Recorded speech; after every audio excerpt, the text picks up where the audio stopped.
Hallo und herzlich willkommen. In diesem Video möchte ich euch mein zweites 12 Liter Nano-Aquarium vorstellen. Hier seht ihr es circa 2 Wochen, nachdem ich es eingerichtet habe. Ich habe es kurz nach meinem ersten Aquarium gekauft und zwar genau das gleiche Becken, wieder 30 x 20 x 20 cm groß. Diesmal habe ich mir schon vorher Gedanken darüber gemacht, wie ich es einrichten wollte. Mein Plan war, eine Steinmoräne darzustellen, die in ein Gewässer hineinragt. Um die richtigen Dimensionen beim Planen einzuhalten, habe ich den Karton des Beckens vorne aufgeschnitten und konnte mir so, nachdem ich die Steine hineingelegt hatte, genau vorstellen, wie es später aussehen sollte. Auf diese Weise verkratzt man den Aquariumboden nicht und kann bei der Planung insgesamt unbekümmerter mit den Steinen umgehen.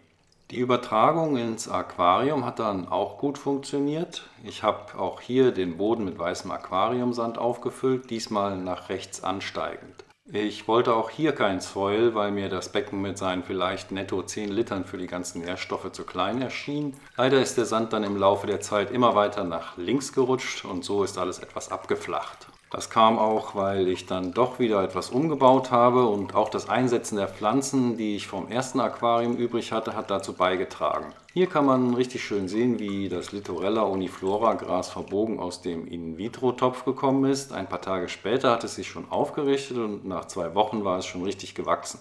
Es bildet bei weniger Licht wohl längere Triebe, das wusste ich aber nicht und habe sie dann zurückgeschnitten, was mir das Gras ziemlich übel genommen hat. Ich bin auch hier gespannt, ob und wenn ja, wie es sich noch weiterentwickelt.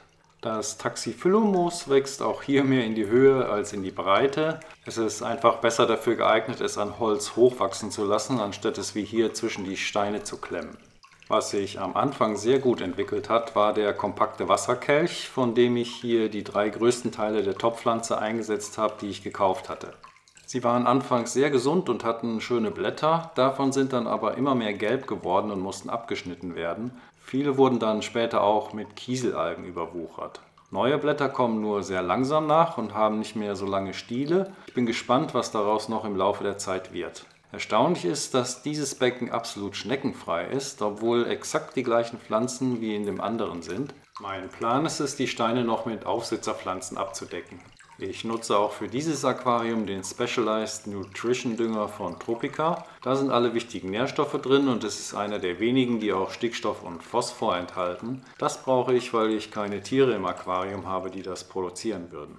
Auch hier dünge ich noch nicht so regelmäßig wie in der Gebrauchsanweisung angegeben. Das kommt erst, wenn alle Pflanzen, die ich haben möchte, drin sind und sich dann ein gewisses Gleichgewicht eingestellt hat. Beleuchtet wird auch dieses Aquarium mit der Aqualighter Pico LED-Lampe von Kohler und ich filtere es mit dem Dennerle Nano Eckfilter. Die Lampe verbraucht weniger als 2 Watt Strom, produziert 150 Lumen, also bei mir ca. 15 Lumen pro Liter, was für meine Pflanzen außer für das Gras ausreichend ist.